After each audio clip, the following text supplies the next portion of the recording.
Sunday's the first day of the week for me. So by the time Friday comes around, my day off is Saturday. By the time Friday comes around, I'm ready. I'm ready for my one day off. And I vow to not do live shows tomorrow. It sometimes turns out that I do written stuff, and that's fine. The pressure is not as bad as doing one of these shows and preparing for them and all that stuff. But anyway, that's why I look the way I do, and I didn't dress up. I'm in my pajamas, and I figure, you know what? It's Friday night. I'm not going out. I am just a boring person, and I hope we can have this conversation, and you don't mind that I'm just in my oversized shirt in this home studio. My name is Troy Torres. It is 8:08 p.m. on Friday, June 5, 2026. Welcome to the evening show, the Troy Torres Show. Thank you so much for joining. What I want to talk about today as we dive into this issue of the GVB scandal, there are some interesting dates when you plug in things to a chronology, right? And there are two important dates that I want to talk about tonight and things that surround these dates and how when you plug these dates into the chronology and you consider the events that happened around that time, at no time throughout her tenure as the governor was Lou Leon Guerrero more participative and present, literally, at Guam Visitors Bureau than during the same period where Jane Doe first told GVB legal counsel, allegedly on August 22, 2024, and then filed a written complaint with board chairman George Chiu on November 14, 2024. And what made the second date stand out was our recollection that Carl Gutierrez resigned on November 15, 2024. We will talk about this chronology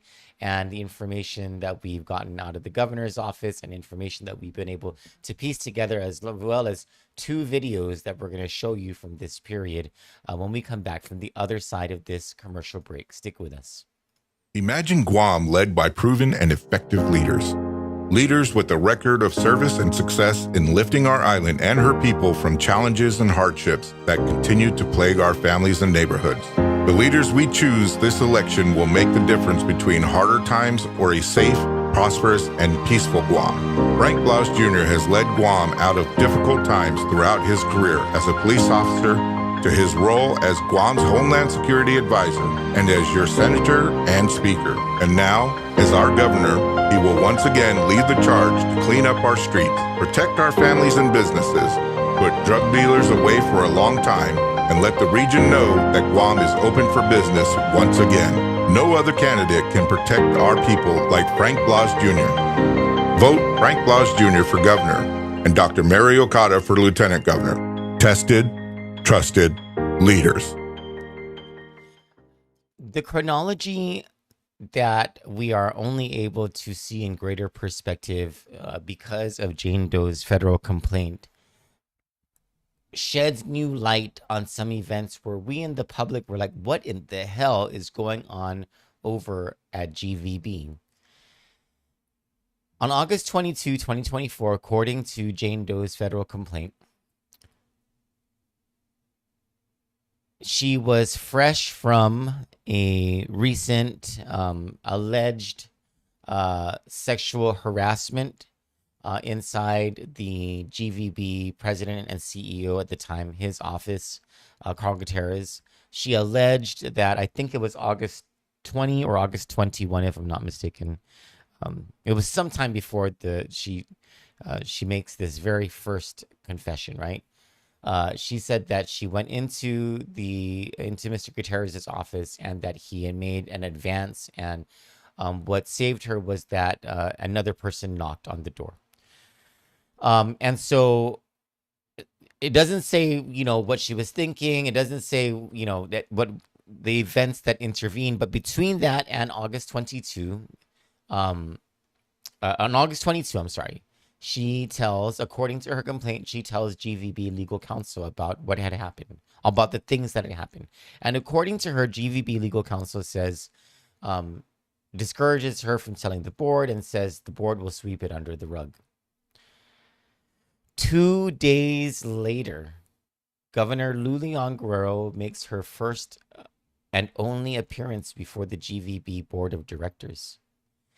And in my recollection of Governor Eddie Calvo's term, Governor Eddie Calvo had never gone before the GVB Board of Directors. In my recollection of Governor Felix Camacho's term, Governor Felix Camacho had never gone before the GVB Board of Directors. And the governor before Felix Camacho was Carl Gutierrez, and I didn't serve in his administration, so I don't know whether Carl Gutierrez ever went before the GVB Board of Directors. But what I'm saying is it's the first time in a long time, or the first time at all, that a governor has made an appearance before, like her presence in the GVB Board of Directors meeting. And it was just such a weird thing, but it was couched as tourism's not doing good, and there was this mysterious disagreement between the GVB board and Carl Gutierrez that Lou Leon Guerrero wanted to talk about at the time. And so I want to refresh our memories of this and rehash this by bringing you that that footage. This is on the GVB channel, and the majority of the screen you're going to see is going to be like the static image, but on the left side of the screen, you're going to see, if you look closely, you're going to see people moving. You'll see that Governor Lou Leon Guerrero is in that shot of the video. She's inside the GVB Board of Directors room in the GVB Board of Directors meeting. And so let me enhance this so you can see this better.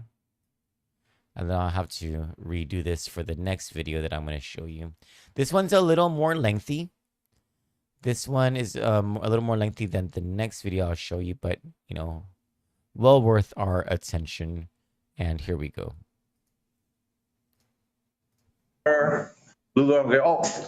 Excuse me, we like to also mail welcome. I'm gonna point you out, Director Hoffman. There we go. So Director Hoffman's here. We definitely have a quorum now. Okay. So, Governor. Thank you very much, Mr. Chair and Mr. President, for allowing me the opportunity to come here and speak a little bit about why I'm here. So, as you know, our island's economy is doing really good. And as you know, tourism is one of the main drivers of our economy, and it continues to be the main driver of our economy. We have great military expansion, military infusion, federal money infusion into the economy, but that's not a sustainable source of revenue. We have to, as a government, make sure that we sustain and even create more economic, diverse industries. As governor, I am very concerned about tourism. We did commission a professional company, and they did a study, and they gave us a briefing, and President Gutierrez was there at that briefing. And they said something we need to know and that we must be attentive to. The good things was they found that our markets still see Guam as a good destination, and that the markets that we are targeting or that comes here are people now that want to go to a safe place. They want to go to a secure place. They want to go to a place where they can relax. They want to go to a place where they can forget their stresses of everyday life. And Guam is still that destination. So we need to capture that, and we need to take that and expand that. The not so good things is what you guys already know and what you have given me in various forms of recommendations and plans and strategies. And that is our market share in Korea and in Japan has decreased significantly.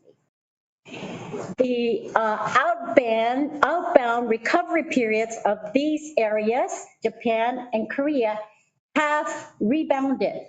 Korea 95 to 100%, and Japan about 60 to 70%.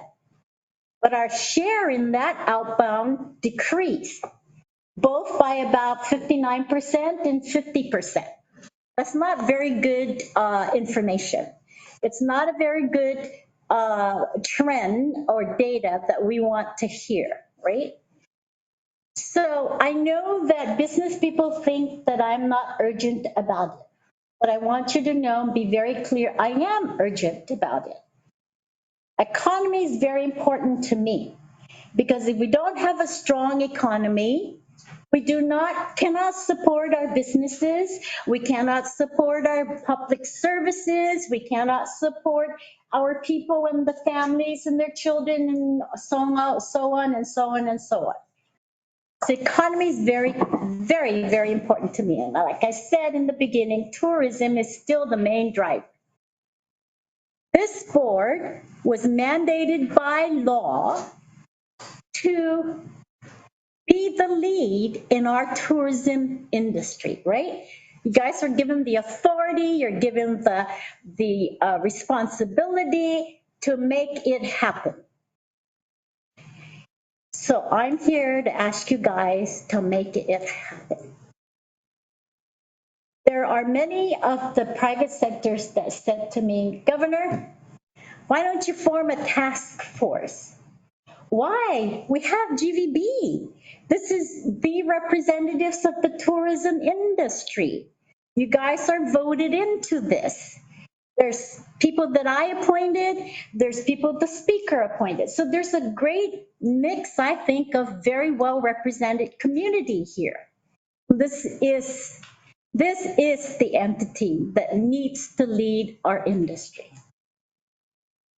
The management and staff are there to support the work of the board.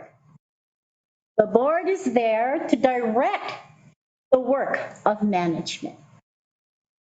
And I want to see more communication between the board and the management.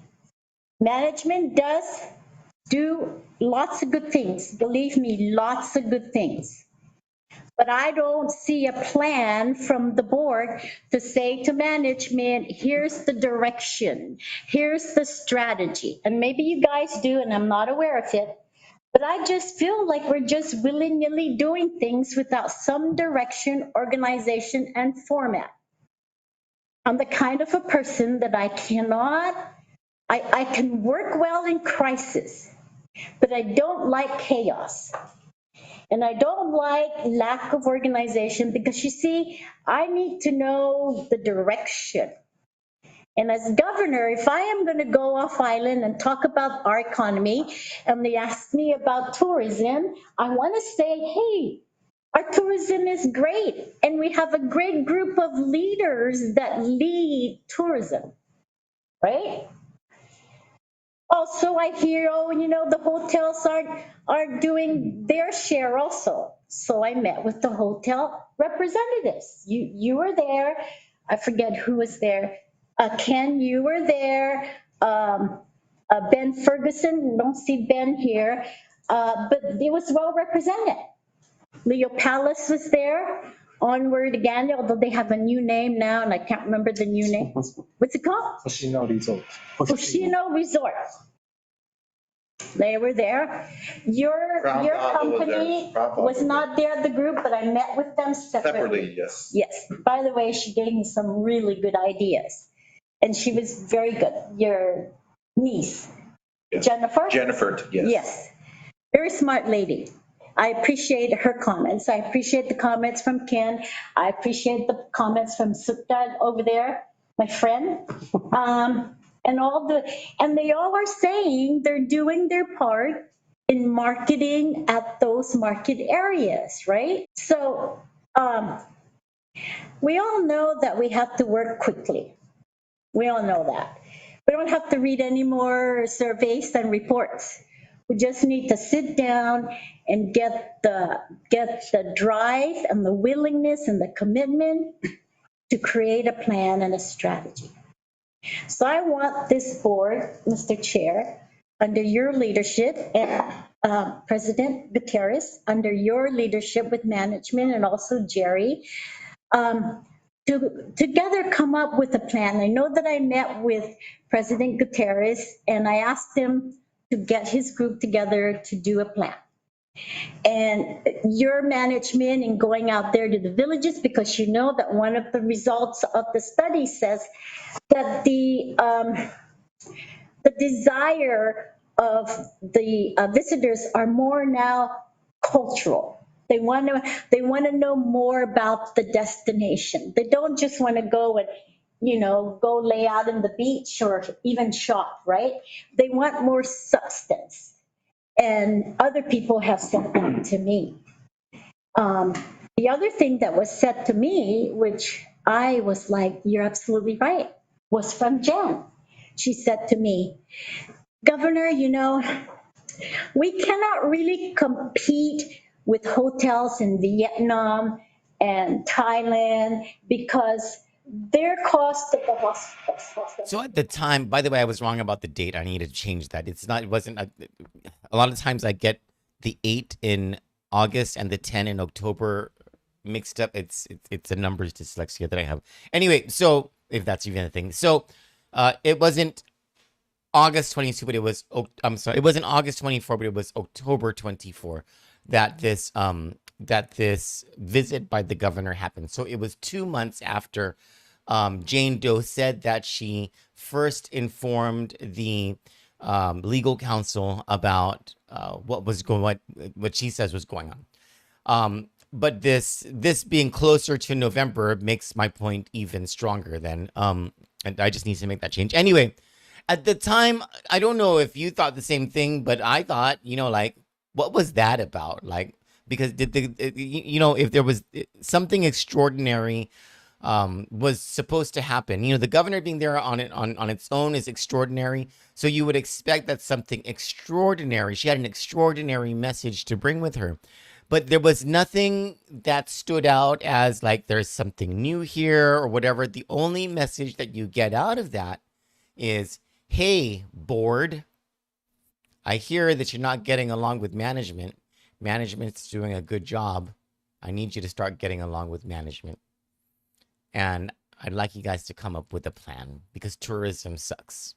She wasn't saying anything that was new about tourism. She wasn't launching a new initiative. She wasn't telling them to do something new. She was just repeating everything that we all already knew about tourism at the time and asked them for some kind of plan so that when she goes off island, she can tell everybody that tourism is good. That's when she goes to the bond markets and all that stuff, right? The only message that came out of it was, I want you to work with management because management's doing a good job. The question is, what did she know about Jane Doe's allegations by this time? Because if she was going to a GVB meet, if she knew about Jane Doe's allegations, and number one, she did nothing about it, that's one thing, but also going to the GVB board meeting in an unprecedented move, an extraordinary move, in fact, to praise management when Carl Gutierrez is sitting right there. If she knew about Jane Doe's allegations, I think there's a serious reckoning that the people of Guam need to have with our governor. So that was October 24, 2024 in the board of directors room over at GVB in Tumon. Just 2 weeks later, on November 7, 2024, there was that eruption that happened inside that same boardroom. The governor wasn't there. Well, Governor Lou Leon Guerrero wasn't there. But we have Governor Carl Gutierrez, the president and CEO of GVB, having a shouting match with GVB board chairman George Chiu. And remember this date, it's according to files, November 7, 2024 is when this happened. I think I will talk to them because it's important, because I hear that the demand is there, but the seat capacity is million. Now, not. this is the way we're gonna split it up. Percentage 14%. So, very simple. You know what I mean?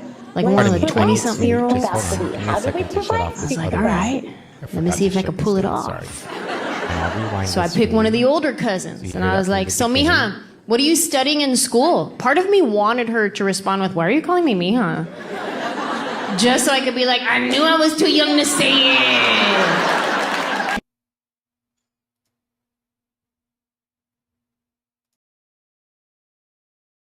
The way we're gonna split it up, percentage 14% for this, 15%. I don't know where he's gonna get it, but I watched him. He wants his hands on the GVB funds to do what he did for the last 25 years. It's not gonna happen under the management watch. It's gonna go out to the community. GVB law says we take your, no, don't stop me. I never stopped you. I'm responding. You're done enough. I'm not done yet. You're done enough responding, Mr. Baldi. I am not done yet. I am not done yet. Don't gag me. I'm the chairman. You call me irresponsible? You're the irresponsible chairman for handing me somebody's outside work and tell me to use that. I did not. That's tell you- abdicating I- your I authority did and your not- responsibility. I did not tell you to use that. I said You that's disappointed me so I- much that I you said- did that. Mr. President. You're supposed to protect That your was- management. Mr. President. I'm not done yet, sir. Mr. President, I'm not done yet. I'm calling the meeting to order, Why? okay? I'm in order. Okay. I asked you that I speak. Okay. Can you speak some All right, more? all right. So please speak calmly. I cannot. We're not You children. pissed me off. What We're do you not mean? children to be yelled at, Mr. President. What? If you're gonna You yell- are yelling. What's wrong with you? I'm- You started the yelling. As if I was a Should we- kid should we here. compare decibels? I did in government and my life is way over yours, George. You're not gonna bully me. None of these guys from outside are gonna bully me. You know that I'm protecting the people's resources. And I know that that report, that BRCC report, is gonna be reactivated because I'm gonna send it back. When for 25 years they've been filtering money all over the place, thinking that they get away with it. It's not gonna happen in my watch. It's not. I don't care how you try to bully me and use your media to bring us down. Well, I'll use my smarts to try to turn that around and let the people that want to know the real truth, not your spin out there with your high-powered people sitting here, all your multimillionaires. Clean up the place. That's the problem. I put it in the paper. Cockroaches in a 5-star hotel. Closed it in Korea. How do we overcome that? Because you cannot borrow more money? Is that what you said? You cannot renovate it and close the darn thing down so we don't put people in there. Don't tell me that not to do it. You're impugning the integrity of those people over there, or the management here. Don't tell me that you're going to bully me. You'll never bully me, ever. No one is bullying you. You are trying to bully me. You're not bullying me, but you're not going to get away with it. Okay, thank you very much for your comment, Mr. President. We made it very clear that that report was just used as a benchmark for you and your team to come up with, to help you and the management to come up with. Then why does Cook wanted to come in and let him do it? He was asking to come in and me and do it. Because the governor No. asked, the governor. Can I ask me? No, the governor made it. Can I say something? Yes, go ahead, Chair, Vice Chair, Yes. go ahead. Please, thank you. So at the time, sorry, the thing went automatic. That's on the Kandit feed. Let me turn this off. So at the time, this was November 7, 2024, right? Sometime when Governor Lou Leon Guerrero was at the GVB board, and then until through the November 7, 2024 portion of the timeline, there was a report. So this is what the public was aware of at the time. Okay, there was a report that came out that was prepared by GVB legal counsel. And this report alleged that there was all this impropriety happening. There was pay to play, and it involved GVB board members. And so this was, when you think about it now, right? You're like, was this all a big distraction? Like, was this just some sort of like really well orchestrated ruse that happened? Because this is what happens. August 22, the Jane Doe tells legal counsel about what happened, allegedly. And allegedly what happened. October 24, Governor Lou Leon Guerrero makes an unprecedented appearance at the GVB board and says really nothing but management's doing a good job. I want you guys on the board to work with management. A report is released alleging corruption on the board. And there's this entire effort by those who are favorable to management, those who are favorable to Gutierrez, to get rid of board members or just get rid of the board. And November 7, there's this whole blowout between George Chiu, the chairman of the board, and Carl Gutierrez, the president and CEO. 7 days later, November 14, 2024, Governor Lou Leon Guerrero, Governor Gutierrez, and Governor Leon Guerrero's chief of staff, Jon Junior Calvo, leave to Japan on a tourism-related trip. And okay, so that doesn't seem like an out of the ordinary thing, right? That at that time, it sounds like they're just trying to repair tourism. Because, I mean, tourism has been sucking since the pandemic, right? Except when you plug in the June 1, 2026 complaint by Jane Doe, when you plug in a very peculiar date, and it's that same day that Governor Leon Guerrero and Governor Gutierrez and Jon Junior Calvo leave to Japan. November 14, 2024, Jane Doe, in her complaint, says that she submitted a written complaint detailing the allegations and gave it to George Chiu, the chairman of the GVB board.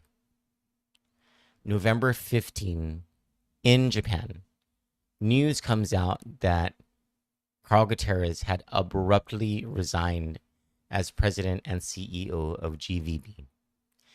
And I had to cross-reference this. When I was plugging all this stuff into the chronology, I was like, wait, this like makes out too much like a movie or something, right? Am I sure? And there was a story that we did on November 15 when it happened.